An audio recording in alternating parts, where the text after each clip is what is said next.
O nome marsupial vem do latim marsúpio, que significa pequena bolsa, e está relacionado à presença de uma bolsa de pele, conhecida como marsúpio, que fica no ventre da fêmea. Animais como o canguru, o gambá, a cuíca, o diabo da Tasmânia e o coala são chamados de marsupiais. Porém, nem todos os marsupiais possuem um marsúpio bem desenvolvido. Em algumas espécies, essa bolsa só se forma durante o período reprodutivo e em outras está totalmente ausente. O cio ou ciclo estral da fêmea do canguru dura em média de 22 a 42 dias. Os machos detectam essa fase cheirando a urina e se exibem para conquistá-la. O aparelho reprodutor dos marsupiais é bem diferente dos demais mamíferos. Os machos possuem um pênis bifurcado que possibilita a disseminação do sêmen para o interior das duas vaginas da fêmea. Já as fêmeas possuem 2 úteros, 2 vaginas laterais e uma vagina mediana, também chamada de canal pseudovaginal. As vaginas laterais servem apenas para conduzir o esperma para o interior dos úteros. O canal pseudovaginal permanece fechado até o momento do parto, que é quando se abre para permitir o nascimento do filhote.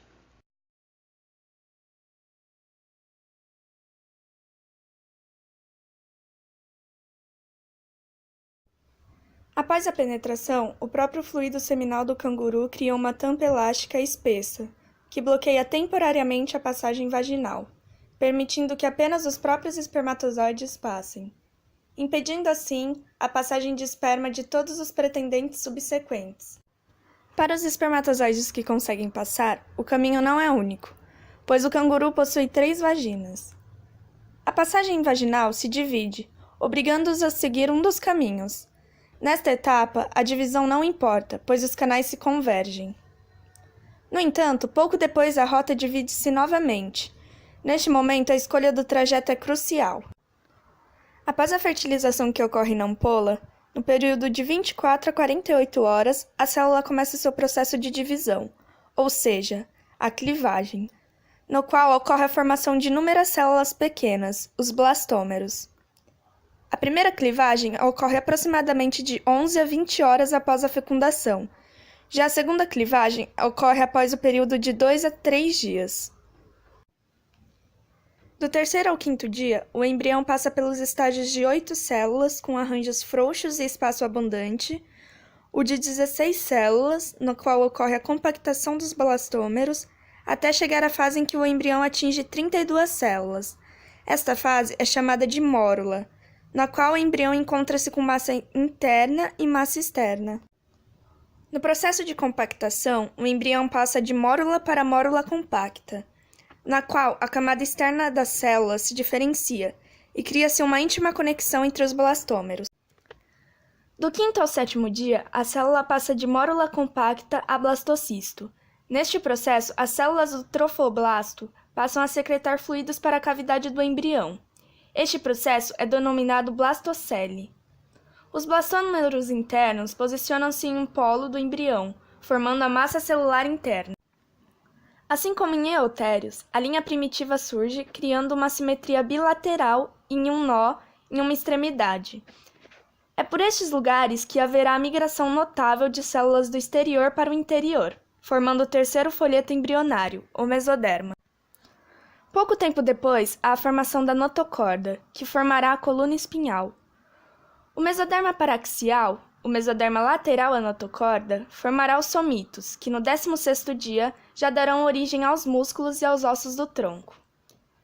No 17º dia, as células germinativas primordiais, que dão origem aos gametas, são encontradas na periferia dos somitos. E no 19º dia, os membros anteriores e superiores começam a aparecer, pequenos brotos, e os vasos sanguíneos do coração já formados começam a pulsar. Até o 26º dia, o embrião completará o desenvolvimento de seus órgãos relacionados a funções como respiração e alimentação, até o seu nascimento. No útero, a gestação dura de 30 a 39 dias. 1 ou 2 dias antes do parto, a fêmea limpa o marsúpio, nome científico dado para a bolsa. Isso porque, nas épocas em que não há filhotes morando lá, os mamilos da fêmea, que ficam na bolsa, liberam uma secreção cinzenta.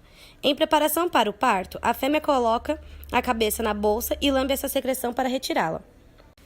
O período de gestação costuma ser muito breve, em geral por volta de 40 dias. Os marsupiais recém-nascidos são chamados de altriciais.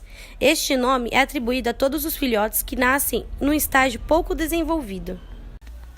O filhote nasce ainda em um estado embrionário muito primário, com cerca de 2 centímetros e pesando cerca de 1 grama. Os olhos estão fechados e as patas traseiras subdesenvolvidas, mas ele tem força nos membros superiores para a sua difícil missão: escalar o pelo da mãe até o marsúpio. Essa jornada leva cerca de 3 minutos. Ao chegar à bolsa, o filhote procura um dos mamilos da mãe, que ao ser abocanhado se dilata, prendendo-se à boca do bebê.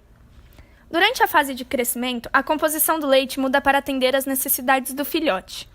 Nos 6 primeiros meses, o líquido é composto principalmente de carboidratos. Depois, os lipídios, ou seja, a gordura, torna-se o maior componente. O marsúpio é onde o filhote termina seu desenvolvimento, porque, diferentemente de outros mamíferos, os marsupiais, grupo ao qual pertence o canguru, não têm placenta. Essa bolsa nada mais é do que uma dobra de pele que recobre os mamilos da fêmea, e não possui pelos em seu interior. Aqui, o filhote passará os próximos 200 dias mamando e se desenvolvendo. O filhote permanece morando no marsúpio até por volta de 8 meses, no caso dos cangurus vermelhos, ou 11 meses no caso dos cangurus cinzas, que é quando sai de vez. Na última fase do desenvolvimento, o mundo do filhote ganha sons. As enormes orelhas se deslocam do crânio e começam a funcionar. Elas detectam de tudo, desde batimentos cardíacos da mãe até o canto dos pássaros próximos.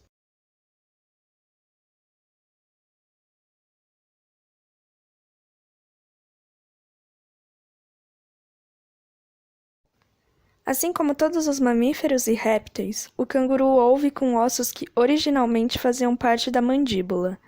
Ossos que antes sustentavam o maxilar encolheram, criando o ouvido médio. Esses ossos medem apenas alguns milímetros. Eles formam um conjunto de alavancas que concentram e ampliam as vibrações do ar, reforçando os sons que chegam ao ouvido interno.